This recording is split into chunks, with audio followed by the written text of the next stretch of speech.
I want you to picture something. You're 68 years old, sitting at your own kitchen table, the one you've eaten breakfast at for 31 years, and your daughter has just placed a folder in front of you. Not a birthday card, not a letter, a folder, 3-ring binder, tabs color-coded. She's already labeled the sections: Meadow Brook, Sycamore Terrace, The Willows at Hartford Road. Full-color brochures of silver-haired people doing water aerobics and finishing jigsaw puzzles under fluorescent lights. She's using her gentle voice, the one she uses on her own kids when she's about to say something they won't like. Mom, we just think it's time you had people around, somewhere safe, somewhere with staff. But what I actually heard underneath all of that was much simpler. What I heard was, we've decided your life is basically over, and here's the paperwork. My name is Diane Porter. I'm 68 years old, and 18 months ago, my 2 children sat me down at that kitchen table for what they called a conversation about the future. What they meant was they wanted to move me into assisted living, a nice one. They'd priced it out. My daughter Rachel had visited 4 different facilities in a 30-mile radius of her house in Westerville, Ohio. My son Kevin, who lives 2 hours away in Pittsburgh and calls twice a year, had somehow found time to read reviews on all of them. They had spreadsheets. They had a monthly cost comparison. What they did not have was a single conversation with me first about what I actually wanted. So let me tell you what I did instead. I didn't move into Sycamore Terrace. I sold the house I'd lived in for 3 decades. I gave my dining room set to Rachel and my husband's tools to a neighbor's grandson who was starting an apprenticeship. I packed 2 suitcases, and 6 weeks later I got on a plane by myself and moved to a small city on the other side of the world called Dumaguete in the Philippines. My children were convinced I had finally completely lost my mind. And I need to tell you right now, before I go any further, that it was the best decision I have made in longer than I can remember, maybe ever. But I'm getting ahead of myself, so let me back up and tell you how a retired school librarian from Ohio ended up standing in an airport with a one-way ticket and absolutely no plan. My husband's name was Walter. We were married for 44 years. He taught shop class at the same high school for 32 of them, and I ran the library 2 buildings over. We raised 2 kids in a modest brick colonial on Linden Avenue. We had the routines you build over 4 decades without ever noticing you're building them. Coffee at 6:40. The Sunday paper spread across the whole kitchen table. Walter's radio in the garage tuned to the same country station since 1994. Walter had a heart attack in the garage on a Tuesday afternoon in October. He was sanding down a birdhouse for our granddaughter. By the time the paramedics got there, it was already over. 44 years, and it ended between one breath and the next, on an ordinary Tuesday, over a birdhouse. For the first few months after, everyone was around constantly. Rachel drove over every other day. Neighbors brought casseroles I didn't have the appetite to eat. Kevin called every single night, which he had never once done in the previous 20 years of his adult life. And I understood it. They'd just lost their father, and they were terrified of losing me too. But grief has its own schedule, and it doesn't care about anybody else's. Slowly, the casseroles stopped. The nightly calls became weekly. Everyone went back to their actual lives, the way people are supposed to. the way I would have told them to if they'd asked me. And I was left in a house that suddenly felt like it had 40 rooms instead of 4, with a version of myself I didn't fully recognize. I want to be honest about what those months actually looked like, because I think people romanticize grief or they medicalize it, and the truth was neither dramatic. I'd wake up at 6:40 because my body still thought that mattered. I'd make 1 cup of coffee in a pot built for 4. I'd sit in Walter's chair instead of mine, for no reason I could explain.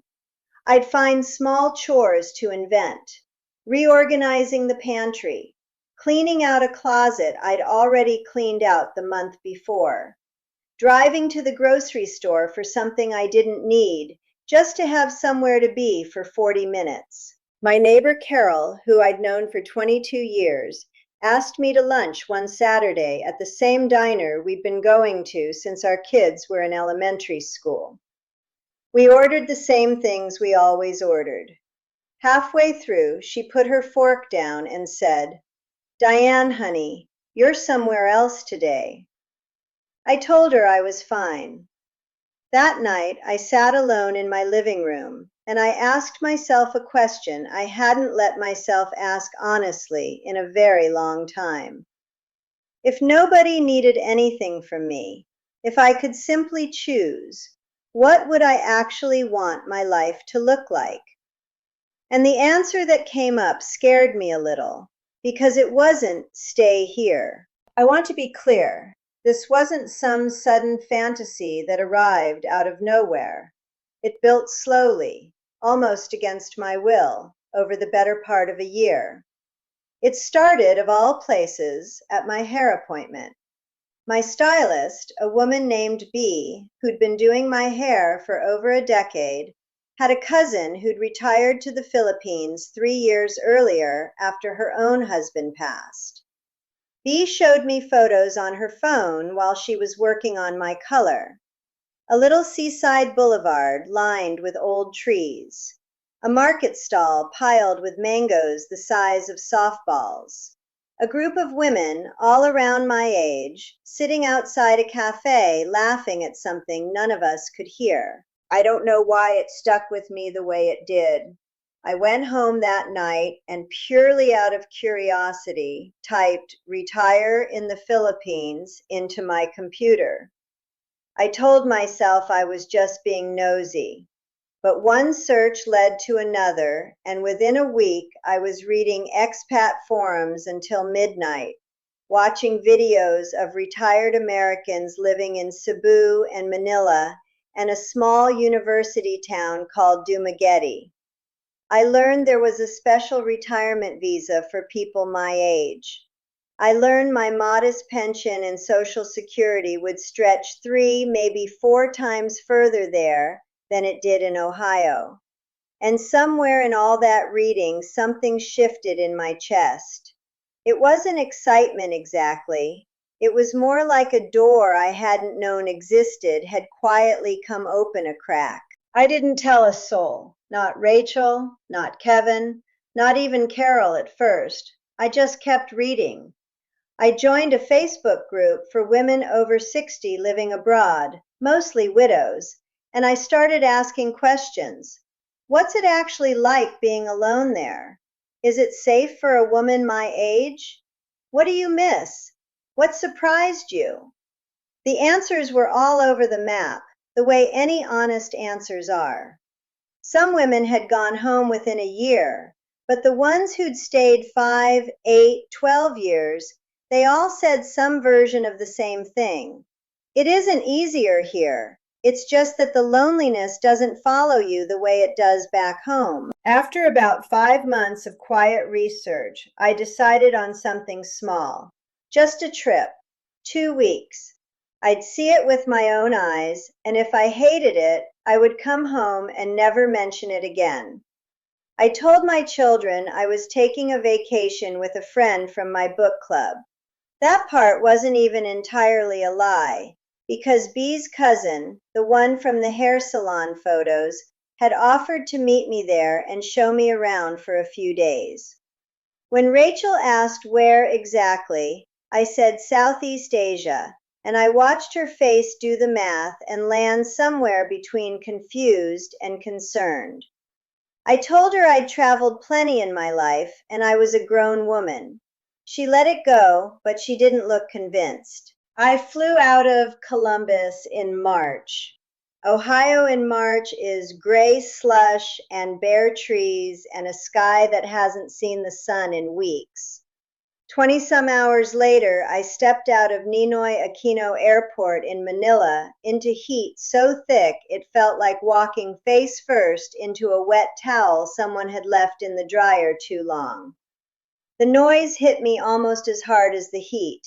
Horns everywhere, motorbikes weaving between taxis with inches to spare, whole families balanced on a single scooter, vendors selling something fried out of carts along the curb.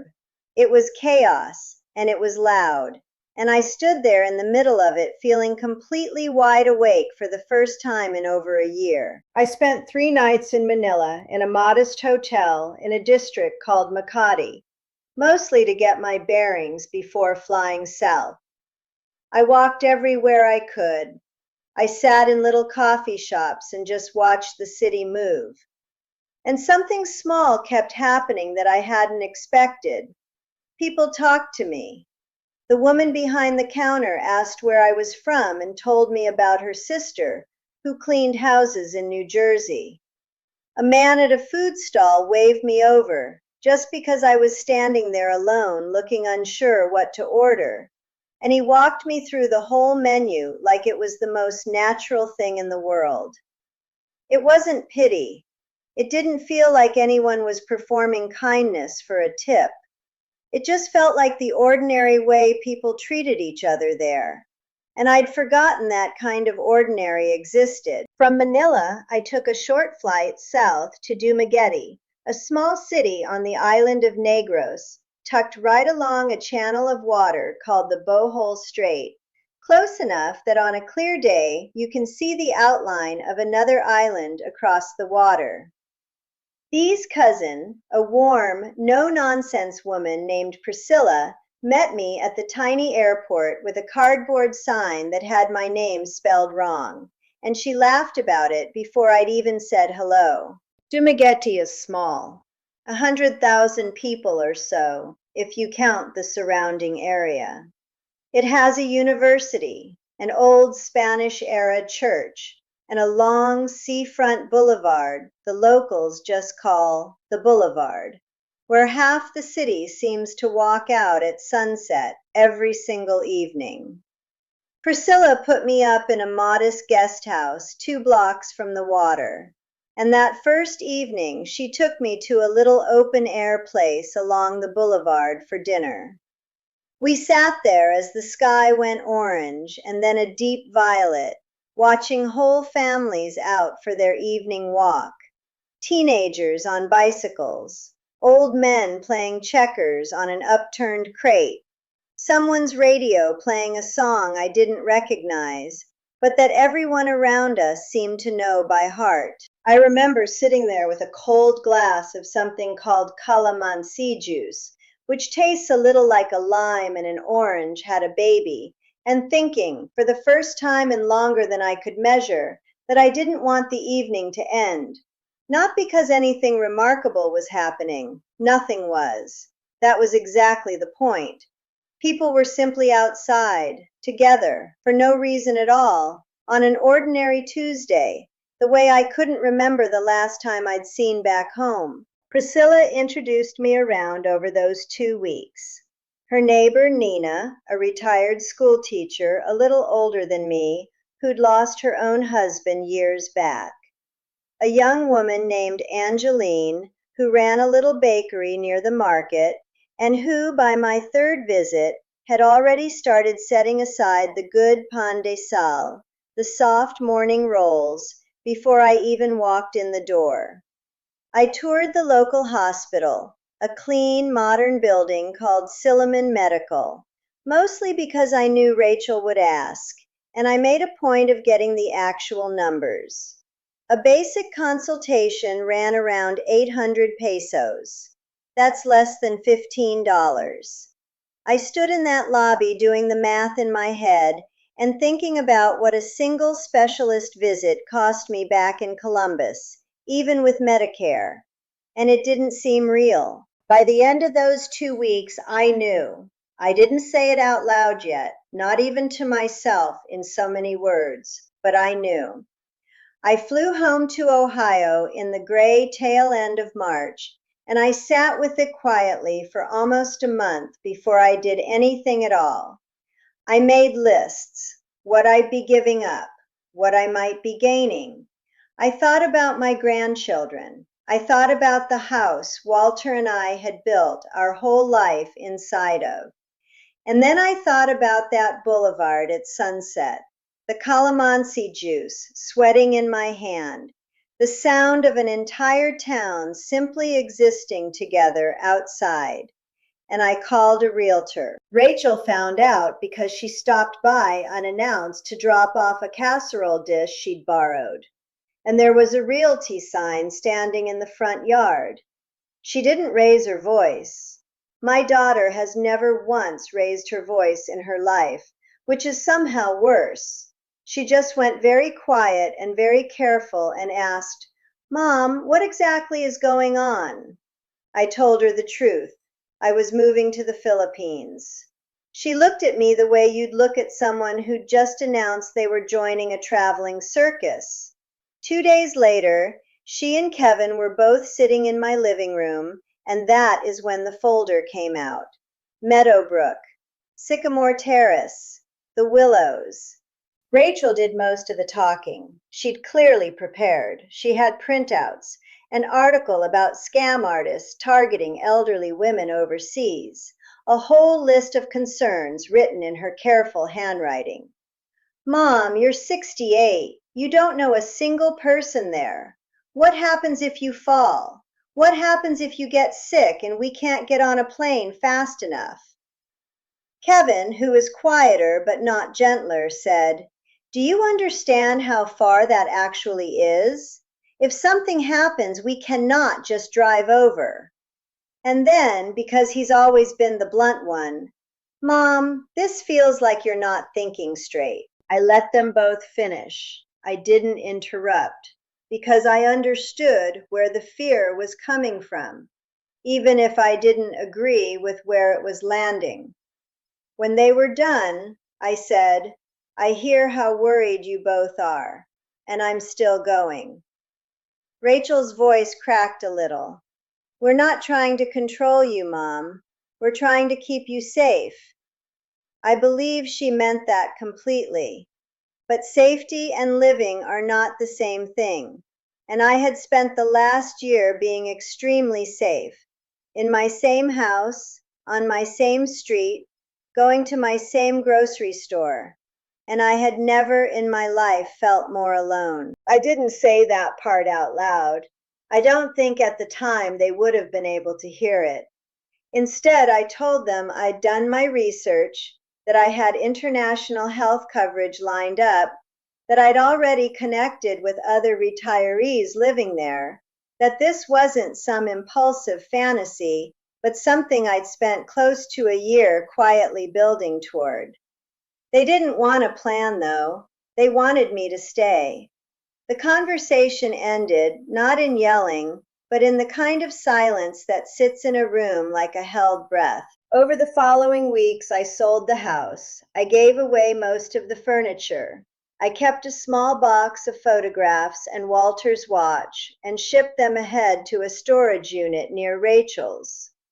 Kevin barely called during that stretch. Rachel called once, and she didn't ask about the move at all. She asked, "Do you have any idea what this is doing to us? We just lost Dad, and now you're leaving too." That one landed hard, and it stayed with me on the flight for a long time after. But I also knew that if I stayed out of guilt, I would slowly come to resent all of us, and that wasn't a gift to anyone. The night before my flight, Kevin finally called. He didn't say much, just, Be careful, Mom. Please call when you land. I told him I would.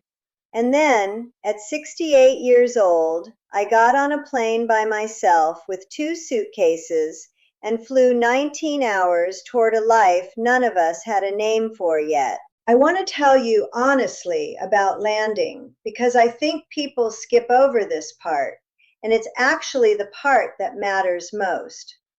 I stepped off that plane in Dumaguete, alone this time. No Priscilla waiting with a misspelled sign. And the heat hit me exactly the way I remembered. Except this time, there was no return flight waiting 3 days later to catch me if I panicked. I'd arranged an apartment through a rental agency online, a small 1-bedroom in a neighborhood called Piapi, close enough to walk to the boulevard.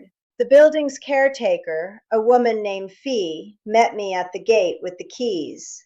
She looked at my 2 suitcases, looked at me, and said, "You are alone, Ma'am Diane?" I said yes. She didn't say anything else about it in the moment, just nodded and showed me how the water heater worked and where the nearest Sari Sari store was. One of those tiny neighborhood shops the size of a closet that sells everything from shampoo packets to cold soda. But that night, around 7, there was a knock at my door, and Fee was standing there with a plate of rice and some kind of grilled fish wrapped in banana leaf. "You did not eat yet," she said. It wasn't a question. I sat alone in that little apartment, eating food a stranger had cooked for me, unasked, and I cried for the first time since Walter's funeral. Not entirely from sadness. Some of it was simply the shock of being cared for by someone who owed me absolutely nothing. The first month was harder than I let on to anyone back home. I didn't know how anything worked. I didn't know how to flag down the little motorized tricycles that serve as taxis, how to pay an electric bill, which of the little eateries called carinderias were safe to eat at, how to have a conversation in the local language, Cebuano, beyond a handful of memorized words. There were mornings I woke up in that unfamiliar bedroom and simply lay there, not sad exactly, just unmoored, the way you feel the first week in a new job when you don't yet know where the bathroom is. One evening, about 10 days in, I sat on my little balcony and called Rachel. It was morning back in Ohio. She answered on the 3rd ring, her voice careful.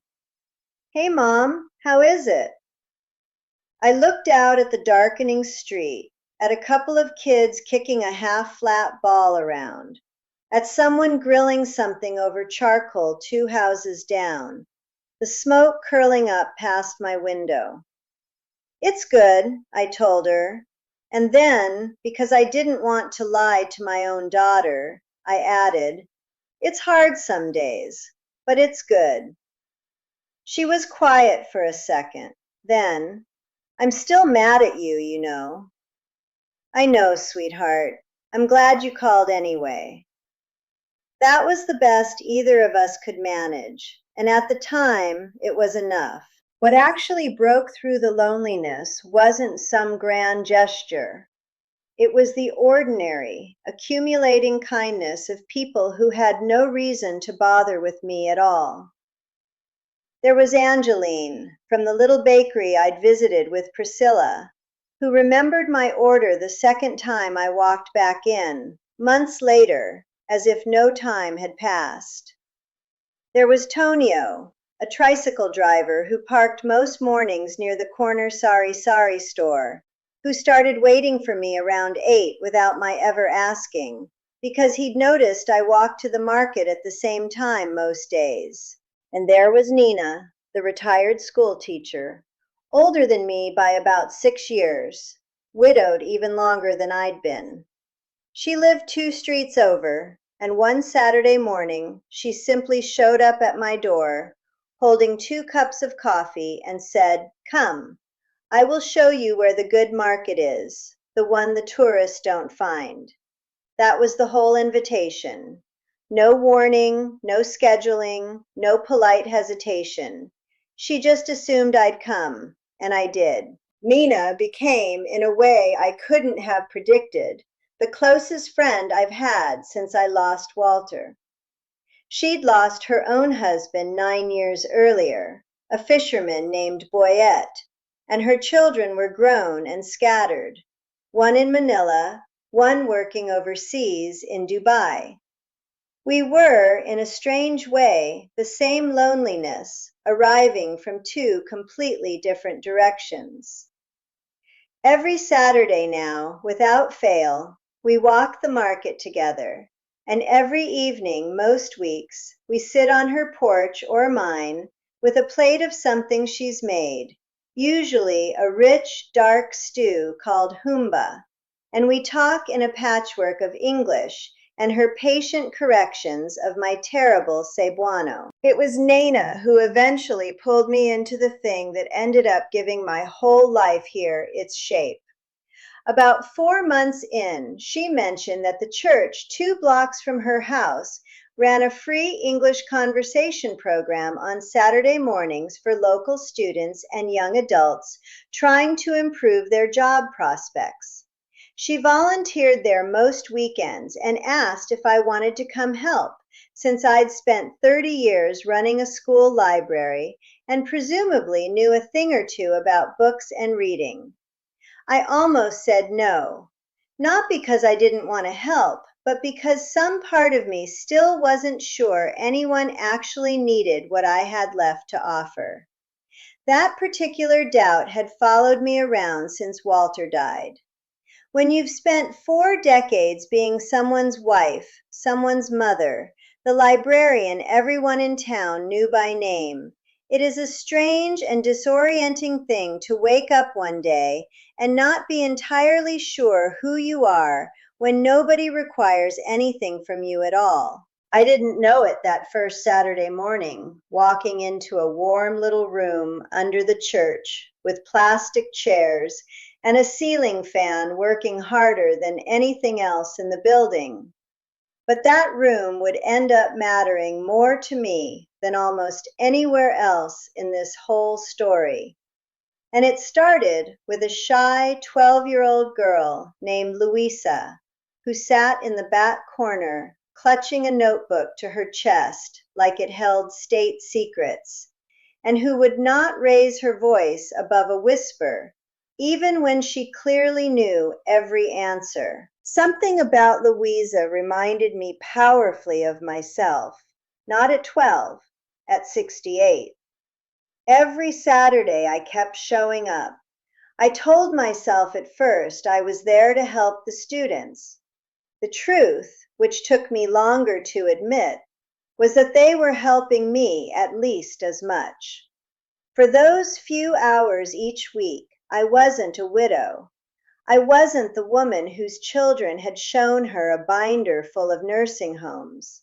I was simply Ma'am Diane, the volunteer with 30 years of library experience and an endless supply of spare pencils in her bag.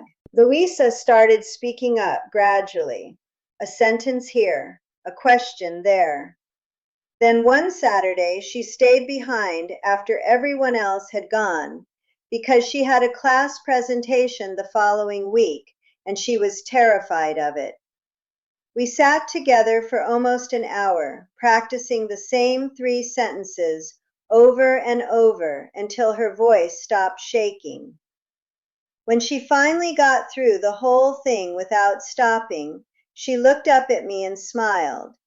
The kind of smile that only shows up when someone accomplishes something they genuinely didn't believe they could. A few weeks later, Nena told me something about Louisa I hadn't known. Her father worked construction overseas and had been gone for years. Her mother worked 2 jobs. Louisa spent more hours looking after her 3 younger siblings than she spent on her own homework.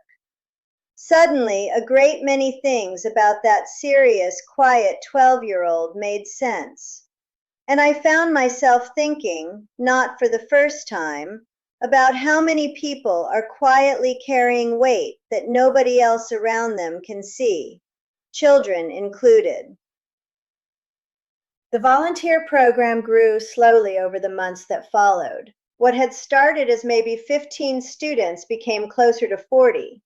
Someone donated a stack of secondhand books. Another volunteer's cousin, who ran a small print shop, donated worksheets at cost. And I noticed one Saturday, standing in the doorway watching students file in and every single plastic chair fill within minutes, that I felt something I hadn't felt in a long time. Not happiness exactly, something closer to purpose. That afternoon, Louisa found me after everyone else had gone home. By then, she was talkative in a way that would have been unrecognizable to the girl I'd met months earlier. She handed me a graded assignment, a school report with her English marks near the top of her whole class, and she said, "Ma'am Diane, before I met you, I did not think I was good at English." There are moments that arrive with no music and no fanfare at all, just an ordinary sentence spoken at exactly the right time. That was one of them. Because I realized, standing there in that little room with the ceiling fan groaning overhead, that I had spent the better part of a year believing my own useful years were finished. And here I was, on the far side of the planet, helping build something that hadn't existed before I showed up. Then, about 7 months into living there, the first real test came, in the form of a typhoon. The weather reports had been warning about it for days, but the strange thing was how calm everyone around me stayed. Whenever I asked a neighbor about it, I got the same unbothered answer. "We will be fine, ma'am." Not careless, just matter of fact, the way you'd mention that Tuesday follows Monday. I was not nearly that relaxed. Back in Ohio, a serious storm meant sirens and school closures and everyone rushing the grocery store for bread and batteries. I bought enough canned food and bottled water for what felt like a month. Nena found this genuinely hilarious. The rain arrived first, then wind that bent the palm trees sideways outside my window. By early evening, the power flickered twice and then went out completely, and the apartment went dark and silent except for the rain hammering the roof. Around 8, there was a knock at my door. It was Fee's teenage nephew, holding a candle jammed into a jar for a holder. "Ma'am Diane, come downstairs. It is cooler there, and safer." I asked if he was sure it was fine to leave my unit. He just looked at me like I'd asked something slightly absurd and said, "Everybody is downstairs." The building's ground floor covered walkway was full. Neighbors I recognized, and several I didn't, sitting together on the concrete steps and plastic chairs someone had dragged out. Kids running around with flashlights, someone's portable radio playing through the static. Fee handed me a bowl of something cold and sweet, shaved ice with beans and fruit and a scoop of purple ice cream on top. A dessert I later learned is called halo halo. Nobody made any particular fuss over me being there. Someone just scooted their chair over and made room. I sat out there for close to 3 hours while the storm did its worst, listening to people laugh about a leaking roof 2 doors down, about a dog somewhere that kept howling at the thunder, about nothing at all really, just talking to pass the time together. And somewhere in those 3 hours, sitting in the dark, surrounded by strangers who had simply decided, without asking, that I shouldn't be alone through a storm, something in my chest that had been clenched tight since Walter's funeral loosened. Just slightly, just enough that in feeling it loosen, I finally understood how long it had been wound that tight. The power came back around midnight. The next morning, the street was littered with fallen branches. A few roofs needed repair. But what I remember most isn't the damage, it's what happened after. Within hours, without any announcement or organizing committee, people were simply out helping each other clear debris, sharing tools, checking on the elderly widow 3 doors down who lived alone. Nobody assigned this, it just happened, the way water finds its own level. A few days later, when the English program resumed, nearly every single student came back, storm or no storm. And when I walked in, they greeted me exactly the way they always did, like I belonged there, like I was expected. That feeling is hard to put into words, but once you've had it, you don't forget what it feels like to finally have it. Around the 10-month mark, I had my own scare, separate from the storm. I woke up one morning with a tightness in my chest, not severe, but enough to worry me. I'm 68, I have a family history of heart trouble, and chest tightness is not something a woman my age should shrug off. I took a tricycle to Silliman Medical, the hospital I'd toured briefly during that first 2-week visit, and walked into the emergency area, more frightened than I let myself sound to Nena on the phone afterward. Nobody asked for insurance paperwork before anything else. A nurse took me seriously within minutes. I had an EKG within 20. A doctor, a calm younger woman named Dr. Reyes, asked careful, thorough questions, explained everything in plain English, and it turned out to be a bad combination of stress and too much coffee on too little food, not a cardiac event at all. She prescribed something simple and told me, gently, to actually eat breakfast like a grown woman instead of running on caffeine. The entire visit, EKG included, came to just under 2,000 pesos. Around $35. I sat in the tricycle on the ride home holding that receipt, thinking about Rachel's voice in my head, asking, what happens if you get sick? What happens if we can't get there fast enough?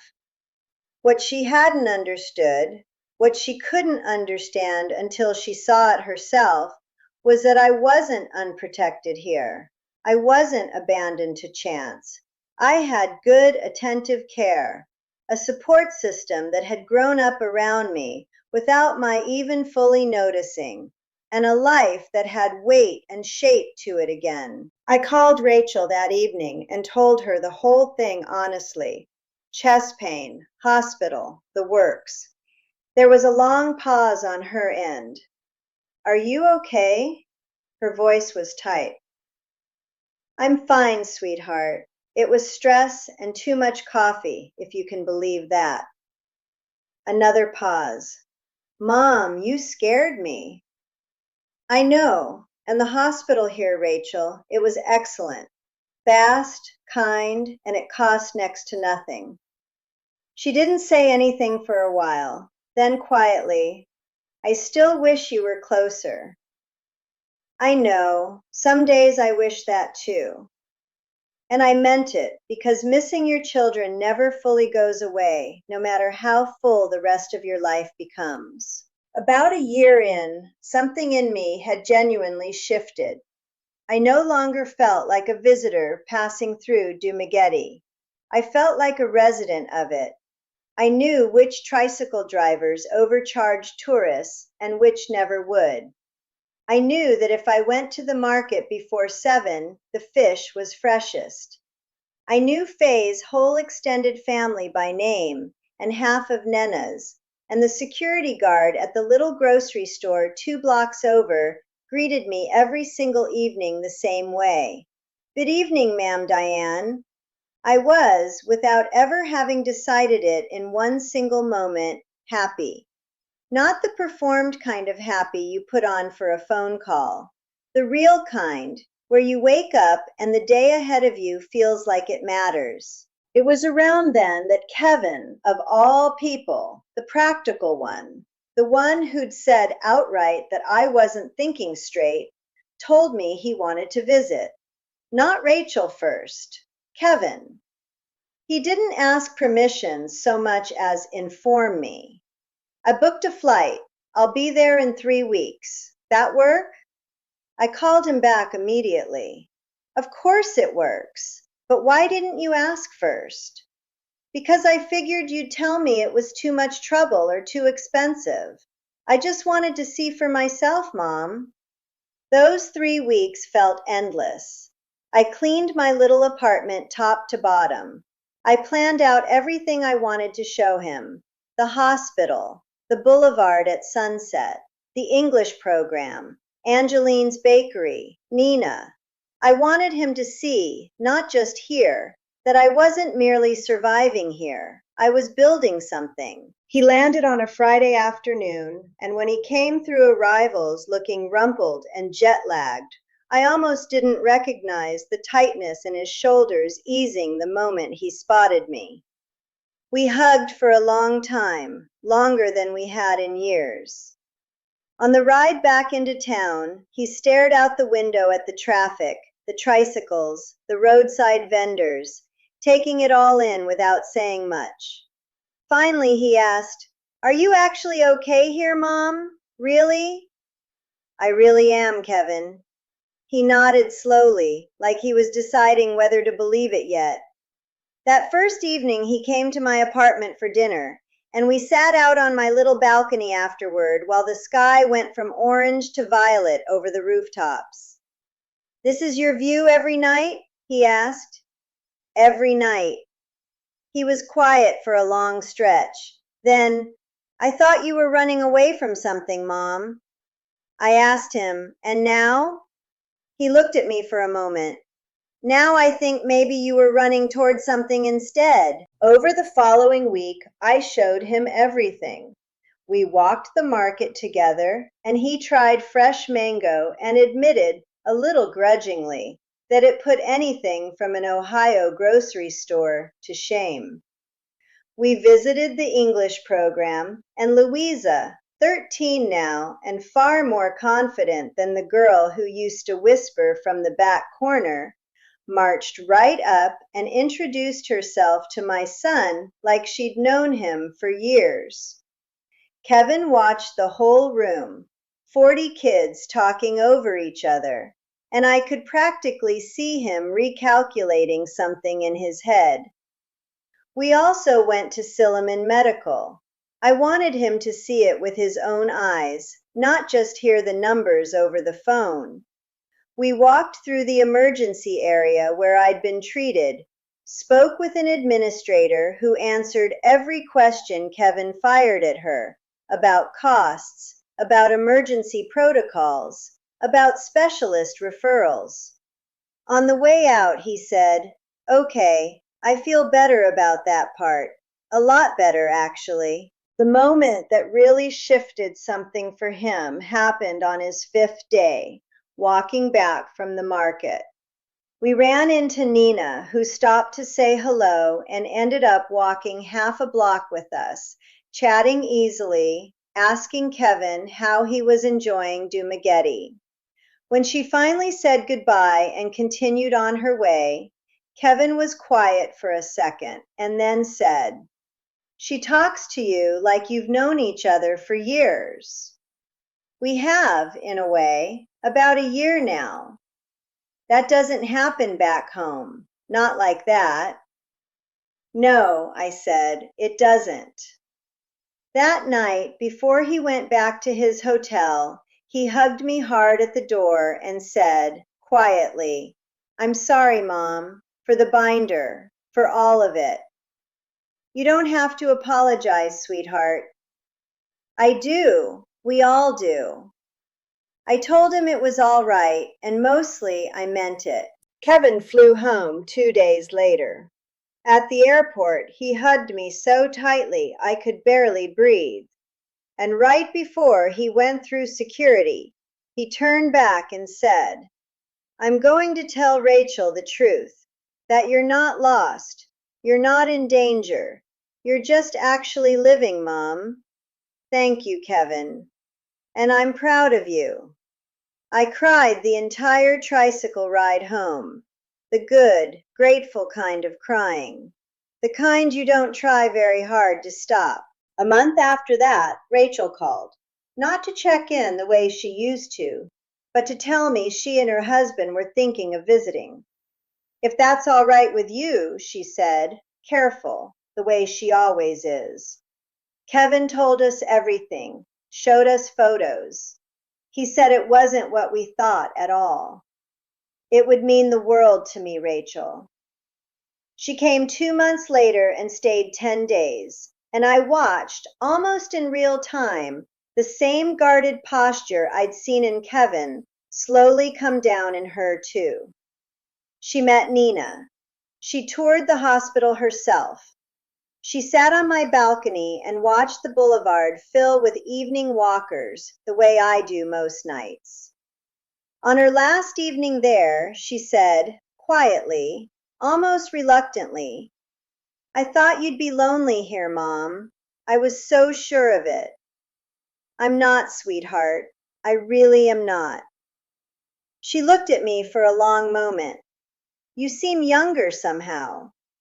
I feel younger, Rachel. I really do. It has been 1.5 years now since that folder landed on my kitchen table with its color-coded tabs.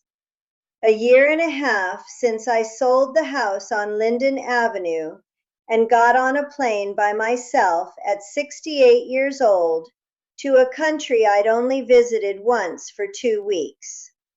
And here is what has changed since then. My children don't worry the way they used to. They still call, they still visit, more than they ever did when I lived 20 minutes away from both of them, which is its own strange irony. But the tone underneath the calls is different now. It isn't concern anymore, it's curiosity. They ask what I've been cooking, who Luisa's newest classmate is, whether Nena's finally agreed to let me teach her a hand of gin rummy. I wake up most mornings in my little apartment in Piapi. I make 1 cup of coffee, and lately I've started making a second because Nena has taken to knocking on my door most mornings around 7:30, and neither of us particularly minds the routine. I walk to the market some mornings, past Angeline's bakery, past Tonio waiting with his tricycle whether I need a ride or not. Saturdays belong to the church basement and 40 loud, eager kids and a ceiling fan that is never once kept up with the room. And most evenings I walk the boulevard as the sky turns orange and then violet, the same way I did that very first night with Priscilla, watching an entire town simply be outside together for no particular reason at all. I'm not going to sit here and tell you Dumaguete is paradise, because it isn't, and I don't think any place that's actually real ever is. There are power outages that knock out my internet at the worst possible moment. There's a slow-moving bureaucracy that has tested my patience more than once trying to sort out visa paperwork. I miss things I didn't expect to miss, a real change of season, a decent slice of pizza, being able to drive 20 minutes to see my grandchildren instead of boarding a plane for 19 hours. Those things are real, and I won't pretend otherwise. But they're small. Weighed against what I've actually gained. I've gained a friend in Nena that I don't believe I would have found anywhere else at any other point in my life.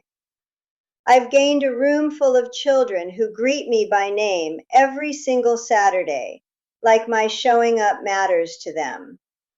I've gained the particular quiet confidence of knowing that when something goes wrong here, and things do go wrong, somebody notices, and somebody comes. A few weeks ago, Louisa stayed late after class again. This time, not because she was struggling, but because she wanted to tell me she'd decided what she wants to study once she's old enough for university. She wants to become a teacher. When I asked her why, she said, without any hesitation at all, "Because somebody helped me, Ma'am Diane. I want to do that for somebody else, too." I've read a lot of books in 30 years running that library back in Ohio, and I'm not sure I ever came across a better sentence than that one, said so plainly by a 13-year-old on a Saturday afternoon. I think about that folder on my kitchen table sometimes. Meadowbrook, Sycamore Terrace, the Willows. I think about the life that was quietly being planned for me by people who loved me and were simply, understandably, afraid. And I think about the life I actually built instead, out of a hair appointment and a stubborn curiosity, and one very frightening flight I nearly turned back from more than once. I'm 68 years old, and for the first time since I lost Walter, I don't feel like I'm waiting for anything anymore. I'm not finished, not even close. And if there's one thing I'd want another woman sitting at her own kitchen table, staring down her own version of that folder, to hear from me, it's this. Being safe and being alive are not always the same thing. Sometimes the next chapter of your life isn't going to come find you sitting still. Sometimes you have to go looking for it yourself, even at 68, even terrified, even when the people who love you most are absolutely certain you've lost your mind. If this story meant something to you, I'd be grateful if you'd like the video and subscribe. There are more stories like mine, and I think you'll find them worth the time. Thank you for sitting with me through this one. I'll see you in the next.